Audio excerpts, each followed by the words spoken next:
Капздец, бенз подорожал, блин. Каких-то 5 галлонов за 23 доллара. Обалдеть. Вообще параша. Ни о каких путешествиях на машине в этом году точно речи идти не может с таким бензом. Это очень дорого. Бюджет должен быть огромный.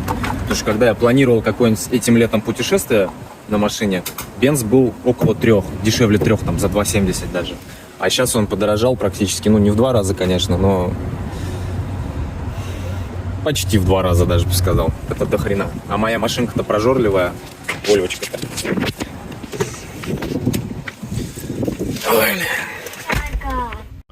Так, ну чё, пришло время заняться техническим обслуживанием велосипеда к предстоящей поездке на Аляску. Вот у меня тут я заказал, все пришло, что надо. Заказал кранксет, ну, передние звезды. С передними звездами у меня, кстати, спрашивали, почему я не перехожу на одну переднюю звезду, потому что это сейчас модно, популярно. Я не знаю, честно говоря, я считаю, для путешествия на нагруженном велосипеде одной звезды будет мало. То есть диапазон передаточных чисел маловат будет. Может, я ошибаюсь, но у кого есть опыт, поправьте меня в комментариях, напишите, у кого как, кому как нравится. Я все-таки за старое, простое, 3 переключения передач. Все-таки диапазон большой получается, ты можешь и погонять, когда тебе ветер в спину или с горы, у тебя нормальный накат такой идет. Вот. И также и в гору груженный велосипед спокойно поднимаешь, то есть в перевал какой-нибудь. Вот. Поэтому я думаю, что одна звезда тут не справится с таким большим диапазоном передач. Вот. Купил я все Shimano, самое простое Shimano покупаю. То есть я особо там не выпендриваюсь и самое там ноунеймы не покупаю. Вот, самый простой Shimano. Вот кранксет 30 долларов, кассета самая дешевая шимановская, 9-скоростная, тоже где-то 30 долларов. Цепь 30 долларов, тоже Shimano 9-скоростная. И ролики. В общем, получается весь сет, весь набор где-то 100 долларов. В принципе, нормально. Да, еще цепь я забыл, не посмотрел, она без замка. Там вот такой стерженек, надо будет его впихивать туда. Вот, и колодки я еще взял, сколько, 4 пары, по-моему, колодок. Вот возьму, может, пары 2 хотя бы, пусть со мной будут.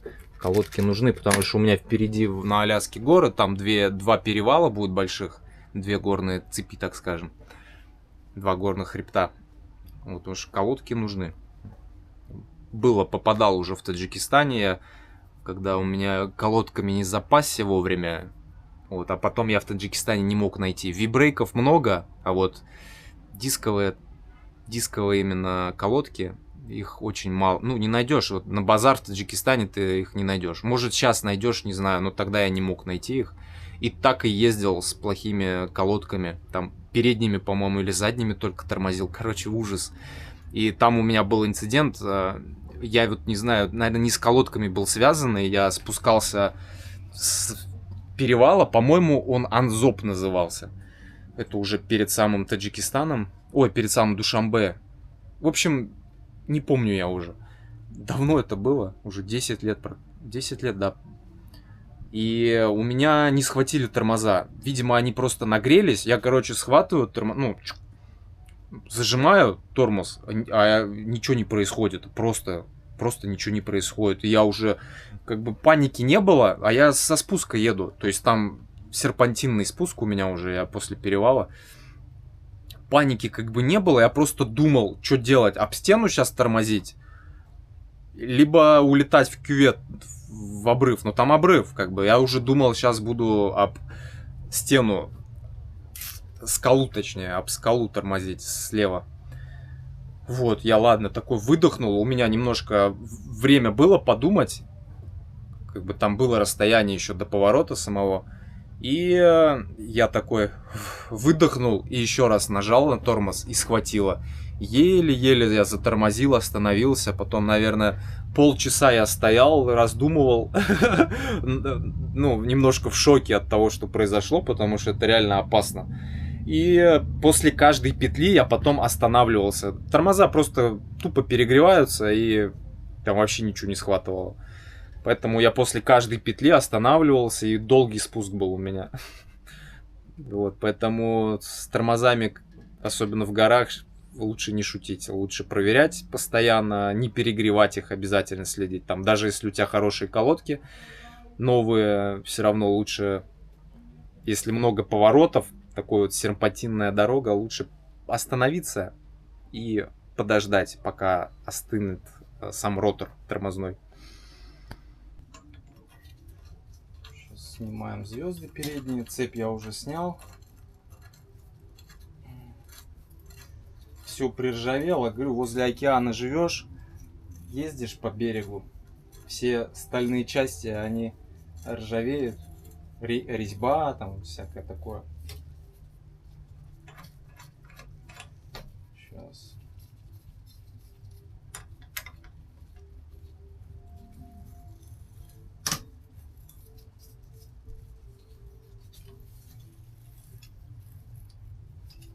Угу.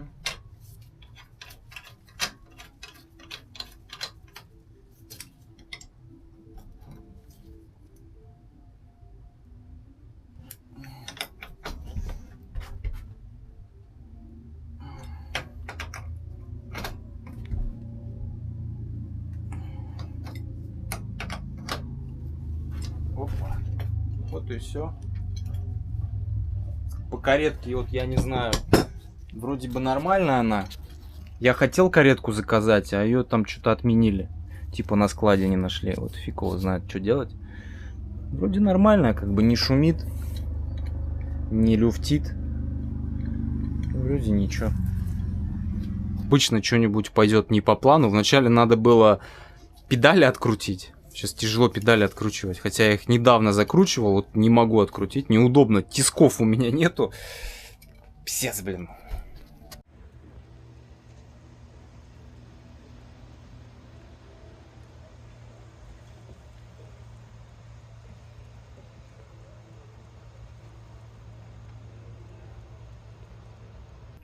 Короче, я не знаю, вот постоянно, когда я копаюсь в велосипеде, у меня какая-нибудь запара. Вообще, вот я не люблю поэтому копаться в велосипеде. То ли я дурак, то ли что-то не понимаю. Ну, вроде в правильное направление все кручу. Не могу их снять. Наверное, из-за того, что я специальную пасту не использовал, когда закручивал. Вообще никуда не двигается. Если сейчас так будет, то мне придется новые педали покупать, а эти со старыми оставить. Я не могу их открутить. У меня уже тут... Я с одной стороны и ключом открываю, но он уже слизывает практически. Все углы почти слизал. И с другой стороны ключом шестигранным он вон аж скривился как... Я не знаю, вообще не получается. Так, чё? Снимаем кассетку. Ой. Кассета не шимановскую я оставил, самую дешевую какую-то. Ну, в принципе, отходило свое в таких тяжелых условиях по песку, потому что у меня постоянно песок в системе, на цепи. Такая уж местность, как бы, что поделать теперь. Все, сейчас накидываем, цепь накидываем потом. Кстати, я нашел замок для цепи, сейчас поставим. Все, замок поставил, там я укоротил цепь и поставил замочек. Такой ржавенький, он отличается прям, ну это пока вся цепь чистая. Вот. Нормально. Вроде бы все. Осталось только педали снять со старых шатунов. У меня есть, конечно, еще 2 пары педалей, но они не контактные.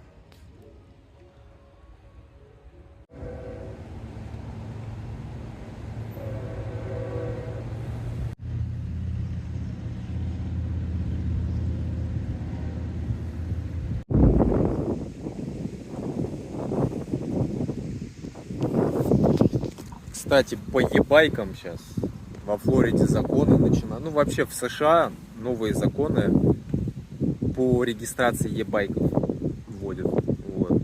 там, если e-байк мощнее, там, с каких-то ватт, не могу сейчас точно сказать. Ну, короче, если он развивает там выше там, 25, там, 30 миль в час, то нужна регистрация. Вот, потому что, ну, по сути, это как мотоциклы получается, да. Это, конечно, с одной стороны, как бы хорошо, но что это даст? Что вот эта регистрация даст? Я не понимаю. Куда эти деньги будут уходить от регистрации? Типа, говорят, смертей много, вот садятся за руль. Это бесспорно, да. Но смертей много-то из-за чего? Из-за того, что инфраструктуры-то толком нет. Я нисколько не оправдываю всяких дебилов на e-байках, которых гоняют, да, но в первую очередь все-таки инфраструктура нужна. Налоги-то повысить, там, регистрации сделать, деньги собрать-то это легко. А что дальше-то? Как бы что за этим стоит? Нужно же проблему решать, как бы. Вот становится больше людей, естественно, больше людей, которые пересаживаются на велосипеды, на электрические велосипеды, потому что топливо дорожает, ну, просто как бы люди хотят спортом заниматься, там, у кого-то мотив экономия, у кого-то здоровье, как бы, вот давайте строить велодорожки, потому что вот я в Дайтоне не вижу, например, чтобы велоинфраструктуре уделяли внимание. В соседних, вот там, Порт-Оранж, Орманд-Бич, там намного лучше дела обстоят, там хотя бы есть Шарз Роуд, то есть Шарз Лайн, то есть линия для велосипедистов, как бы, ну, неофициальная, то есть если едет велосипедист, ты можешь занимать полную линию, вот, и автомобилисты обязаны тебе уступить. Вот. А в Дайтоне нет, там какие-то клумбы ставят, вот я проезжал, вот я показывал, клумбы ставят. Типа, вот что, это красиво? Ну, может быть, это чем просто одна сплошная широкая дорога, клумбы. Но эти клумбы, как бы, там просто трава, во-первых, ну, не суть, они занимают место. Это место можно было бы использовать под велодорожки, я не знаю, под хороший тротуар какой-нибудь, пешеходную зону, но не под просто клумбы. Какое практическое значение эти клумбы, кроме как там, может, красиво. Короче, дебильное вложение средств, просто непонятно во что. Поэтому вот к регистрации обязательно e-байков я так к себе отношусь на самом деле, потому что непонятно, куда эти деньги будут уходить, во-первых. А во-вторых, ну, дайте людям передвигаться не только на автомобилях. Я понимаю, что государство хочет залезть в карман ко всем. То есть вот ты хочешь на велосипеде передвигаться быстро, ну, не хочешь на машине ездить. Нет, плати, блин. Ну, вот государство, поэтому я вообще к любому государству отношусь, ну, вот так вот. Потому что непонятно, куда все эти налоги уходят, на какие-то войны, на какую-то, извините меня, хуйню непонятную. Почему я должен платить вот эти вот регистрации? Я не вижу, как бы, я живу уже в Америке, как бы, сколько лет, я могу уже говорить, потому что я плачу налоги все равно, как бы, я плачу с покупок, я трачу деньги здесь, и зарабатываю, и трачу здесь деньги, то есть я вкладываюсь в налоговую систему, вот, и я могу сказать, что я вот в Дайтоне, ну, не вижу никакого улучшения, которого бы я хотел. Может, это мои проблемы, конечно, надо куда-то в мэрию уйти и там что-то требовать, типа, чтобы они увидели, что есть спрос, есть запрос на велодорожки, там объединиться нужно, потому что в Дайтон она по велосипедистам очень тухлая. И, наверное, они не видят запроса, наверное, нужен запрос, скорее всего, да, гражданская активность нужна. Я, короче, не могу открутить педали эти, ну я уже не знаю. Не откручивается никак. Я уже, ну, я несколько раз проверял, в правильную сторону я их откручивал. Никак не получается. Здесь еще так беспонтово. Очень такая не резьба, а хват для этих. Хват для ключа очень беспонтовый вообще. Насколько это можно. Вот сравните вот здесь вот. И вот здесь вот старые педали велговские, которые я, кстати, поставил сейчас. Вот здесь прям нормальная такая площадка, платформа для ключа. С одной и с другой стороны просто, и все. А здесь вот такой, как шестигранный, короче, беспонтовый. Естественно, я уже слезал их практически все. Вот, и не знаю, что делать. Походу, новые педали мне нужны. Потому что я хер его знает, как их открутить. Но не получается, никак. Вот пока поставил старые педали. Хочу на велосипеде за Эльдаркой сейчас поехать. Багажник есть, можно посадить его. Как раз багажник затестить. Короче, ребятушки, это просто трындец. В общем, чтобы мне открутить шатун, мне пришлось этот шатун распилить, чтобы там освободить пространство, давление снизить, так скажем. Вот. Открутил, и то еле-еле он сдернулся, капзец. Ну, вроде получилось, все крутится, и резьба вроде нормальная, и педаль целая. Вот, так что сейчас с одним закончено. Осталось второй шатун расхерачить. Так, ну вот вторую педаль вытащил. Две педальки. Педаль вроде целая. Хорошо, шатуны хоть металл здесь мягкий, пропилить легко. Но этот кусок я так и не смог выломать. О, все. Педали вроде живые. Помятые, правда, здесь. Ну, вроде рабочие. Потому что я уже думал новые покупать. $30, думаю, не хочу. Надо это добить все-таки. Столько сил потратил, капец.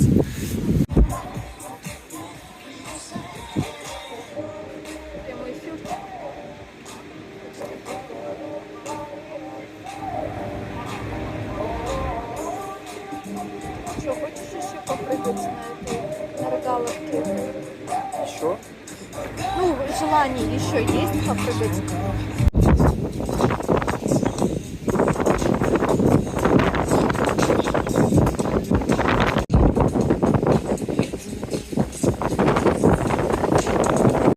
Видите, вот этих вот хлопчиков, вот они ходят на песке, рисуют.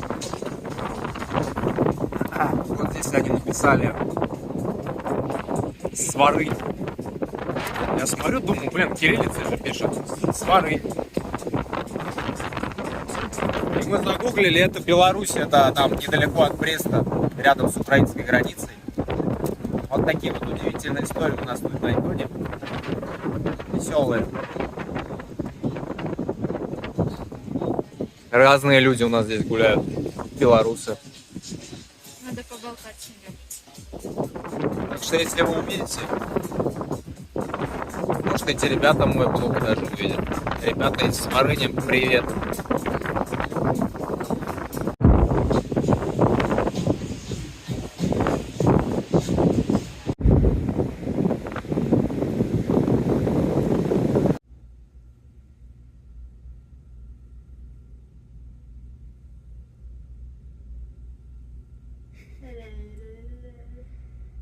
Сейчас зашел в Walmart, там прикупить кое-что для путешествия. Вот. Никогда велосипеды в Walmart вообще не рассматривал, что-то всегда мимо проходил. А сейчас смотрю такой, опа, смотрю, неплохой вариант. Такой Ozark Trail. Ну, Ozark это, по-моему, бренд вообще волмартовский. Ригидная вилка, то есть такой гибрид неплохой. Altus сзади стоит. Ну, не no name, Shimano, это уже хорошо. Вот, спереди одна звезда, конечно, но это фигня, это все поправимо, это все расходники. Но в целом рама, ригидная вилка, тут сразу крепление под багажники. Вот. Здесь для бутылок крепление. В принципе, садись и едь. И это все за $258. Это вообще офигенно. То есть $258 ты покупаешь велик, готовишь его к путешествию и едешь. Резина Кенда, ну... За качество я не могу сказать, но я думаю, вполне нормально. Walmart говно не продает. Как бы... Что там? Ну, то есть это вообще недорого. $258. Ставишь багажники и все, едешь. Тут уже ригидная вилка такая со всеми креплениями. Это вообще класс. Честно, я бы взял бы, если бы у меня велика не было бы, наверное, такой бы взял. Если по бомжу вообще, по низкому бюджету очень нужно. Это вообще классно. 258. У меня сейчас денег, чтобы обслужить мой велик, купить багажник, вышло дороже даже. Ну, практически дороже. Такие же деньги вышло, а тут вон велик можно купить. А шо, вот здесь вообще полноценный гревел есть. 288, чуть подороже стоит. Цена такая, по сути, такой же велик, только руль баранка. Вот, чисто гревел. Вот это вообще полноценный для путешествий. Только там... ну Shimano Tourneo у него сзади стоит. Вот. Вообще полноценно. 288 долларов. Ну это вообще шикардос.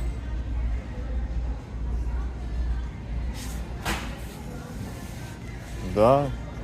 Честно, я говорю, если бы у меня не было бы моего велика, я бы вот взял бы такой. Наверное, бы и не парился, если бы у меня, ну, говорю, бюджет был бы очень... По сути, это самое главное, чтобы рама была крепкая, нормальная. Она алюминиевая, да? Ну, не стальная же. Да, алюминиевая, она легенькая. Главное, чтобы все крепенькое было. Остальное все можно поменять там. Навесное, это все расходники. Самая главная основа. Основа мне нравится, что хороший вел. И вообще в Walmart очень много ништяков всяких разных можно купить для путешествий. Вполне недорого, по очень хорошей цене. То есть такого даже на Амазоне не найдешь. На Амазоне можно найти, ну, какой-то ноунейм. А здесь как бы approved Walmart'ом. Поэтому сейчас смотрю, тут прикуплю что-нибудь. Может, какую-нибудь аптечку. Аптечка мне нужна. У меня есть, но она старая.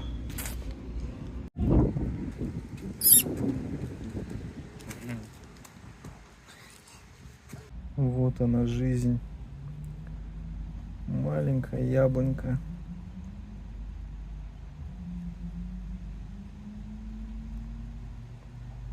Сейчас вещи перебираю, смотрю все, какие есть у меня. Смотрите, что нашел. Ключи от квартиры в Чебоксарах. Офигеть. И домофон здесь. Самая бесполезная вещь здесь. Офигеть, тут вообще он сгнил ключ. Ничего не осталось. Даже не помню, от чего он. То ли от замка какого-то велосипедного, не помню. Да. Ровно 7 лет, как мы из Чебоксар, кстати, уехали. 6 дней назад было. Вот 7 лет они вот этими ключами я дверь закрыл. И все.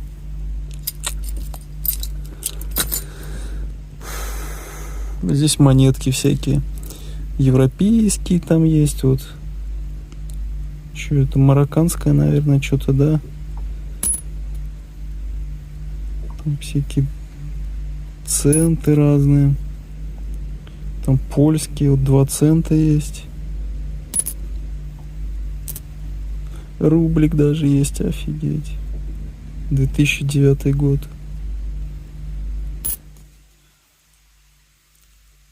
$20 грошей. Польская. Это тут Ямайка. Я не был на Ямайке, я не знаю даже откуда она. Кто-то подарил. $500. Тоже Ямайка. И $0.50. Фух. Скоро уже дорога, уже неделька осталась. Сегодня 26 мая. Честно говоря, что-то на меня какая-то грусть напала. В том плане, что, ну, вот как перед дорогой, длинной дорогой, всегда такое бывает, когда кардинально все меняется, ты не знаешь, что впереди, и какое-то отрезвление приходит, как будто после опьянения, ты такой, ой, что происходит, типа такой, что я наделал? Немножко хандра, грусть такая по вот этой настоящей жизни, которая сейчас идет. Типа, такие мысли, а правильно ли я все делаю. Немножко вот, в хандру немного они вгоняют меня, честно говоря.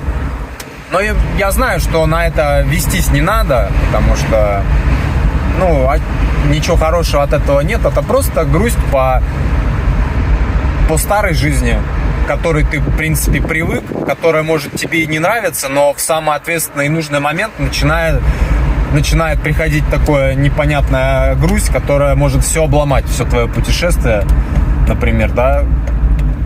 Но у меня в любом случае дедлайн в виде билетов, как бы я не могу так сейчас сказать, да нет, не поеду. Вот когда я начинал путешествовать только первые разы автостопом, у меня никаких дедлайнов, естественно, не было. Я такой, ну все, завтра поеду. Рюкзак уже был собранный. С утра, обычно это вечером решалось, типа, а вечером я совсем другой человек, нежели утром. И я такой, там, естественно, ночь не сплю, ну, не то, что ночью не сплю, поздно очень ложусь, потому что ты весь взведенный, у тебя гормоны, у тебя там все чувства, все, завтра поеду. А с утра ты такой разбитый, просыпаешься, короче, я просыпаюсь с утра и понимаю, что... Не то, что не понимаю, я думаю, блин, нет, завтра поеду, короче. И все время, каждый раз я так перекладывал. Нет, завтра поеду. Завтра ты просыпаешься? Нет, поеду завтра опять.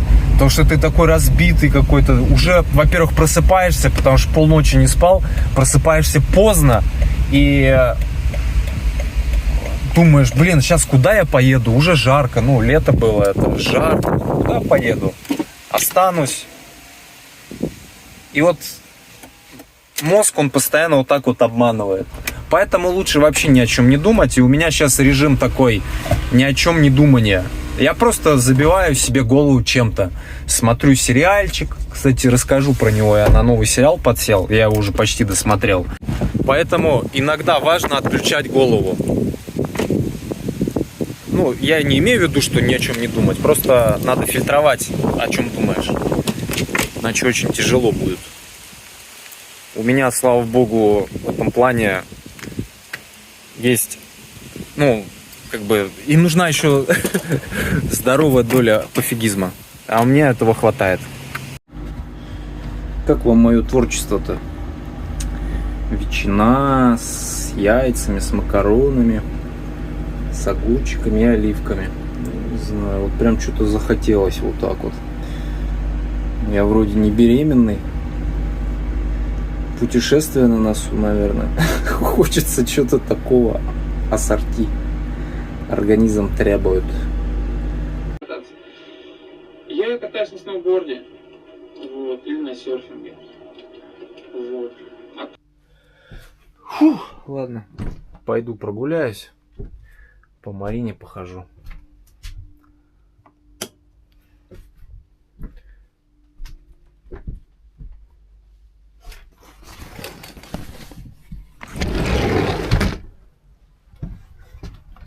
По ночной Марине. Каждый день гуляю, хожу. Сейчас перед путешествием надо находиться. Походить. Луна вон светит. Фух. А вы прикиньте, что? Я сериал посмотрел за неделю. Знаете какой? Сериал «Школа» называется. 2010 года. Вот. И в 2009 году я школу закончил сам. И про него про этот сериал ничего не слышал. Вот. В 2010 году, честно говоря, мне было пофигу, там, что на телевидении происходит. А этот сериал показывали по Первому каналу аж в те времена. Но те времена были совсем другие. Вот. И мне было пофиг, что там происходит. Вообще ничего не знал. В 2010 году у меня был первый автостоп. Я в Киев, в Украину автостопом ездил. То есть первый раз вот сразу шлепнул в мае. На 9 мая в Киев поехал. Первый мой автостоп был, да. Классное время было. Ну, любое время оно классное, как бы. Просто было, что есть что вспомнить тогда. Вот. А вот этот сериал, как я нашел, я на Ютубе просто смотрю, какое-то видео мне вышло, типа ха-ха-ха, лол-кек, посмотрите, какая смешная операторская работа. Я смотрю, ну, прикольно, а что это такое? Ну, мне реально понравилось. Я смотрю это там в комментариях, там сериал «Школа». Нифига себе, думаю, дай-ка посмотрю. И, короче, как первую серию посмотрел, у меня поперло. И, в общем, я вот за неделю, за полторы, даже не помню когда, но очень быстро досмотрел этот сериал. 69 серий, там по 25 минут. Офигенный сериал, честно говоря. Прям я в восторге. Режиссер Валерия Гай Германика. Не скажу, что я прям знаком с ее творчеством. Наверное, нет, я не смотрел ее. Может быть, какие-то фильмы смотрел, но еще прям вот не углублялся, не интересовался. Но вот этот сериал конкретно, ну, под впечатлением я. Это под впечатлением. Это настолько поучительный и классный. Конечно, где-то немножко утрированная школа, да, потому что те моменты, которые там присутствуют, ну, немножко гиперболизированы. Но все это есть. Конечно, не в каждом классе, не в каждой школе, но я уверен, есть такие школы. Лично в моей школе такого прям не было. Мы так не могли разговаривать с учителями. Если бы мы так с учителями разговаривали, как, например, общаются в этом сериале, нас бы из школы выперли бы. То есть мы такого себе позволить не могли, да и не хотели. Ну, чтобы так дерзко разговаривать с учителями, не, у нас такого не было. Я думаю, я не знаю, как было в Москве, потому что это происходит в Москве, этот сериал. Но у нас в Чувашии, в Чебоксарах мы такого себе позволить не могли. Вот. Я, конечно, спойлерить не хочу, не буду рассказывать там про то, какой сюжет. Просто свои впечатления. Этот сериал точно достоин просмотра. Тот, кто не смотрел. Вот. Возможно, вспомните и свои школьные годы, и те времена светлые еще. Как сейчас оказывается, тогда были светлые времена. Нулевые, 90-е. 90-е я, конечно, не помню. Я все-таки ребенок нулевых, и для меня вот это время, вот все фильмы, которые я там смотрю, я понимаю, что это особенное время. И, к сожалению, это понимаешь только со временем. Когда все становится все хуже, а может это просто так кажется. Может все времена такие, все хуже и хуже.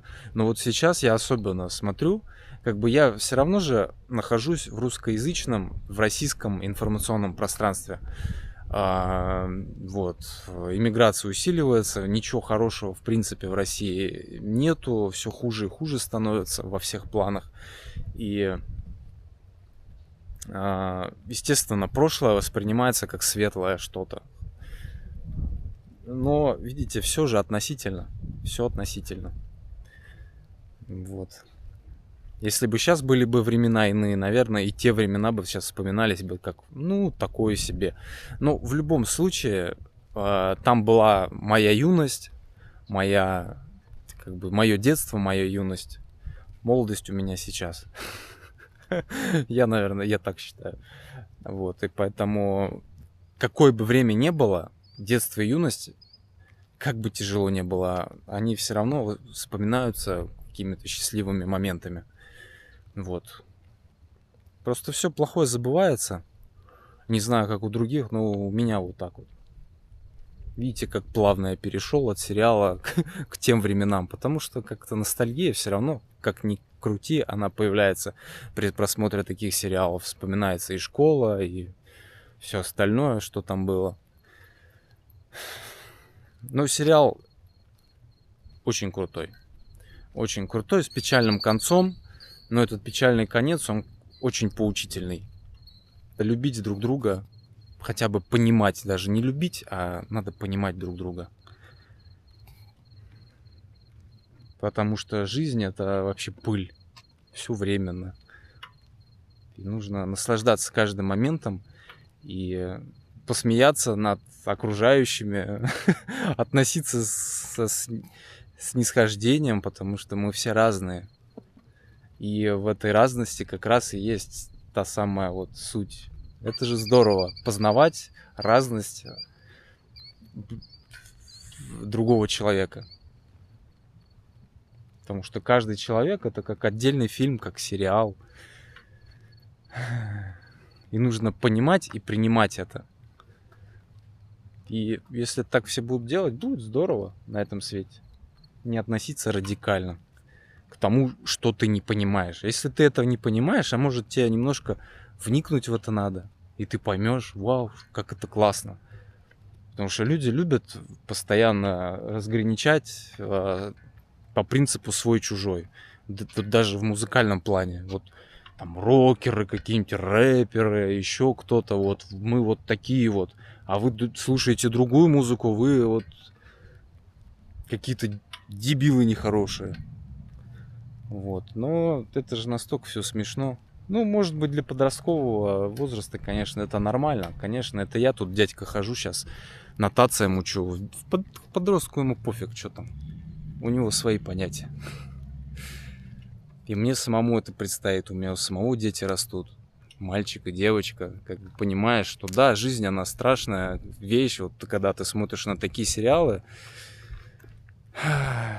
Но вот потому надо каждый, если будет своих детей, приучать к тому, что мы все разные, и надо каждого человека понимать и принимать, наверное, будет проще. Это, конечно, всего лишь слова. Я понимаю, что детей воспитывать это очень тяжело. Особенно, когда у тебя там не лады, например, с матерью этих детей, там, например,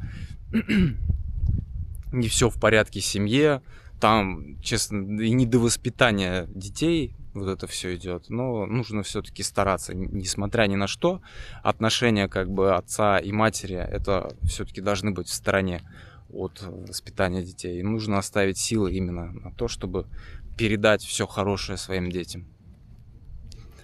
Ох, я буду скучать по этому мосту. Красавцу. Блин, знаете, я вот здесь флоридских комаров, вот именно здесь, назвал бы комары ниндзя. Они офигеть какие бесшумные, умные и кусачие, болючие очень. Очень больно кусают, потом прям жгет очень сильно. Кобзец. Они очень умные. Они ждут, пока ты, блин, заснешь, пока ты куда-то смотреть будешь, я не знаю. Они прям в наглую к тебе подлетать не будут. Как вот обычные комары, к которым мы привыкли. Не, нифига, блин. Они как будто знают, что ты на них смотришь. И они не садятся на тебя. Они летают и очень тихие. У них крылья, видимо, там такое строение, что их почти не слышно. Нету такого зудящего.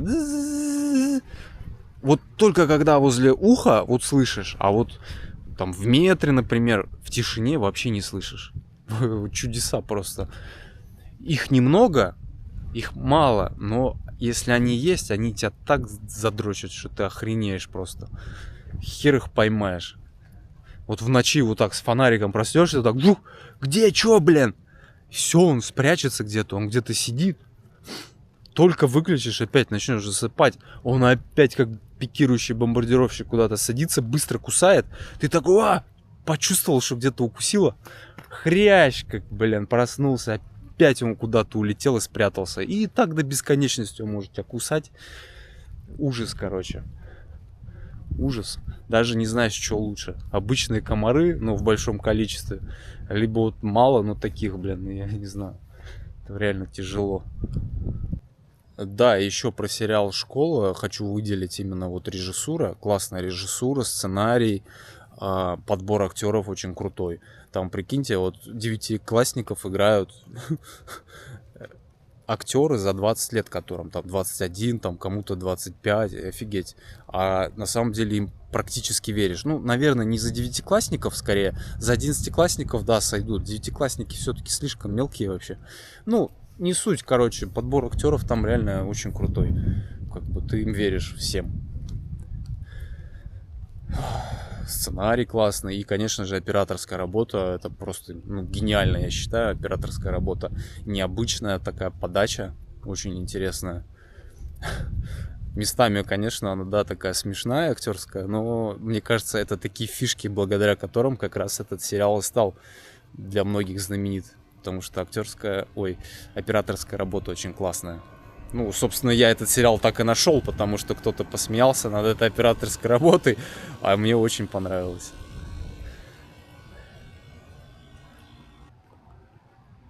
О, а здесь офис находится Марины. Вот сюда можно приходить за всякими вопросиками. Да, здесь публичный причал, паблик. Сюда люди, любой желающий может привезти свою лодку и спустить на воду.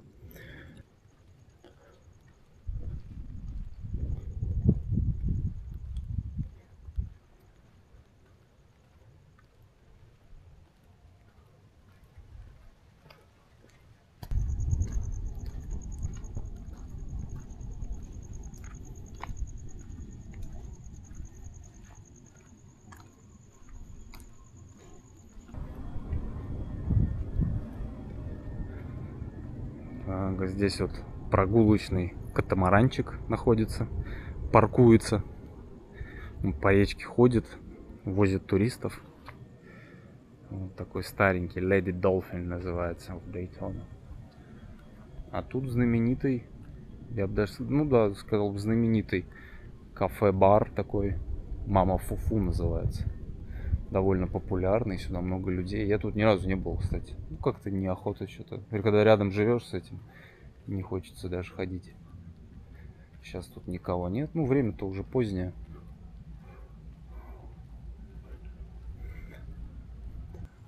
Вот там моя вольвочка стоит. Это уже паркинг. Я уже дошел до лодки.